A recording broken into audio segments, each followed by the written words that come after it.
I think we should have you as a 3-part series. We have just, and we do a pre-interview before we do Chick Chat, so we make sure we touch on really pertinent topics, because you can tell from Sam there's so many more stories that we could share with you, but we really wanted to hit salient points. Okay, next, because I know we've got questions here in the audience, we're not going to have time for a whole bunch, but Sam's going to stay. She brought books that she'll autograph for you if you want to buy them, but where is publishing going? Oh, thank you. Oh, I didn't come back. Yeah. So where publishing is going is right now, do not put your eggs in that basket.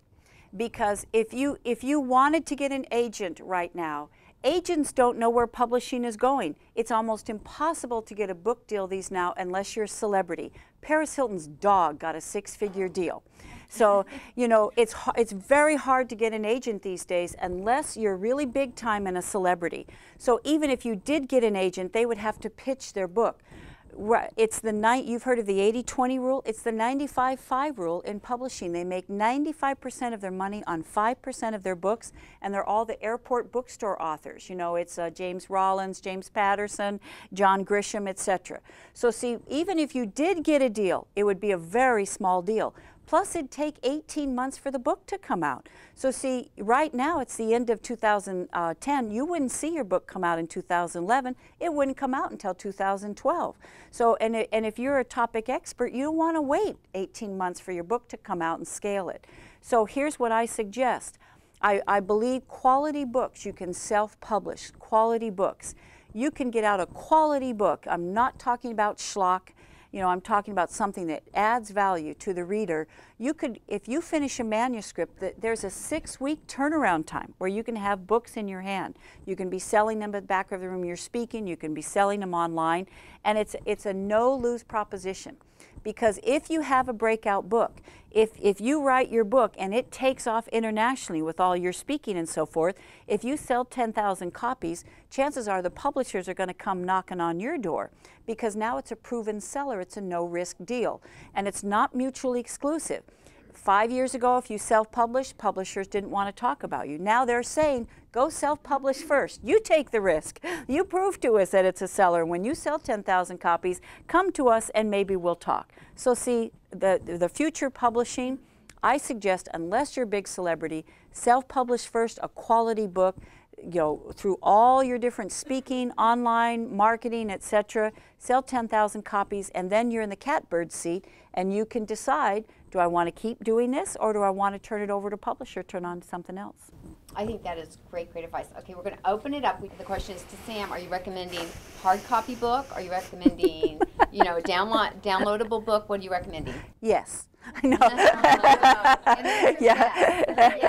It's you know, Lawrence J. Peters said, when you come to a fork in the road, take it. And it's the same with publishing these days, is that, you know, it's not an either-or game anymore, a zero-sum game. It's like, yes, you have an ebook. Yes, you have a hard copy book. You can make a decision. If you are trying to price yourself at a high-priced keynoter, then it may be in your best interest to come out with a first print run of hard copy books. So if you're trying to get a $10,000 keynote deal, they might respect a hard copy more than like a paperback or something like that. So your second print run could be paperback. So both, because there will be strategic purposes for it all.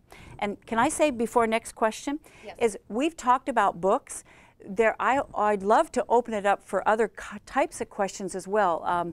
Cynthia may have told you I'm the pitch coach for Springboard Enterprises. We've helped women entrepreneurs get $5 billion. Yeah. In your bio that we shared. Yeah. She's incredible. So see, if you're looking for venture capital, I coach entrepreneurs on how to get venture capital. Or, you know, if you want to scale your speaking career, you know, we can talk about your keynote, online marketing and so forth. So there's lots of other things we can talk about. Before we go to the next question, I want to ask you quickly, because you're already an accredited, approved, phenomenally published author. So for you, that rule doesn't stand anymore. I imagine when you want a deal, you probably just make a phone call and they say, yeah, do it. Well, I've got to make my case. For the publishers, it's got to make money. So that's why I talked us through the P's, because I can tell you that's your proposal.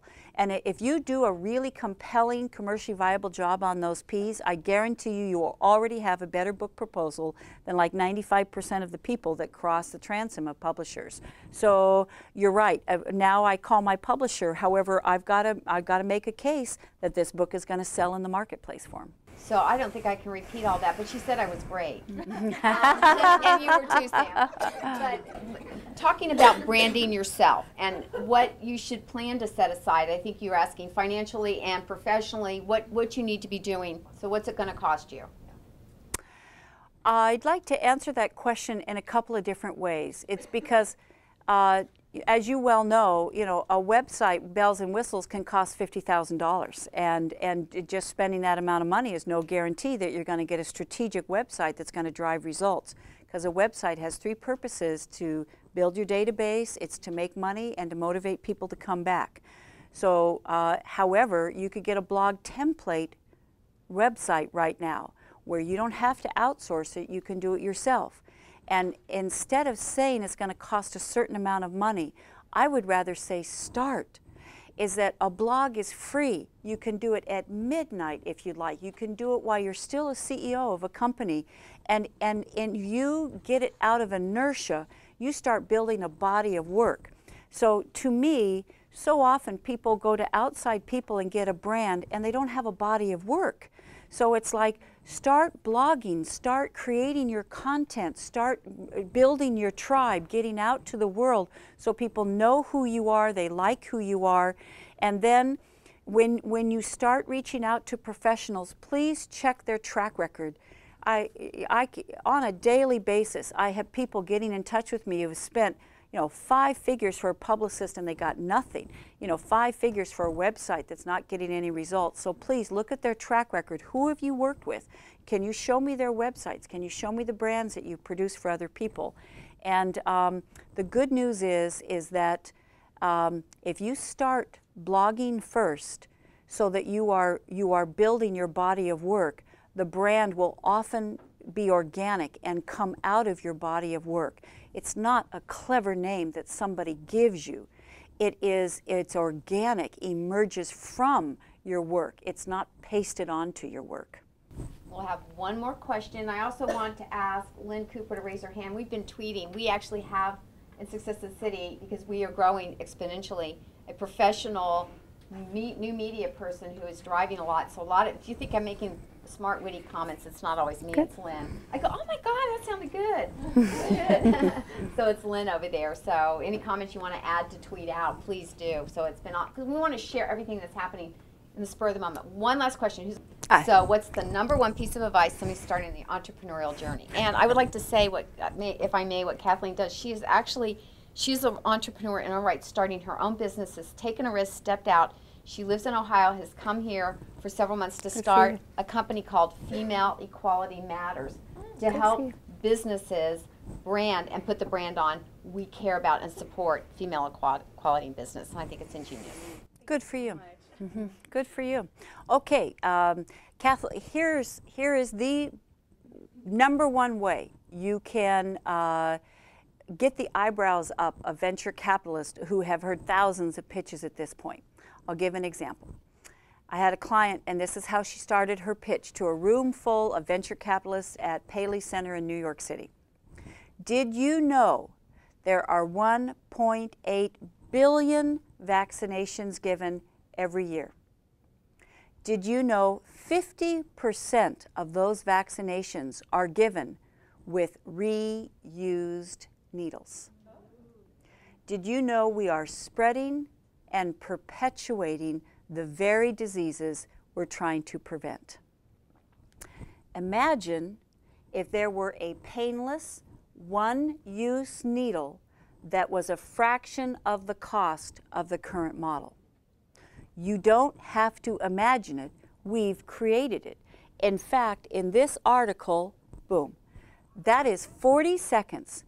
And if you want to get the eyebrows up of venture capitalists who are jaded, skeptical, heard it all, start off with 3 did you know questions that they don't know, that get across the scope of the problem or the scope of the market or the scope of what are current barriers to entry, the flaws in what's not working around your topic or product or service or business. So Kathleen, it'd be, did you know da-da-da? Did you know da-da-da? Did you know da-da-da? Then bridge with the word imagine. Imagine if, now go to best case scenario and use the power of 3. The oratorical device of the power of 3 resonates with people at a visceral level. They found themselves drawing to you, being caught up in the rhythm of your words. So imagine, da-da-da-da-da-da. Pause. You don't have to imagine it. We've created it.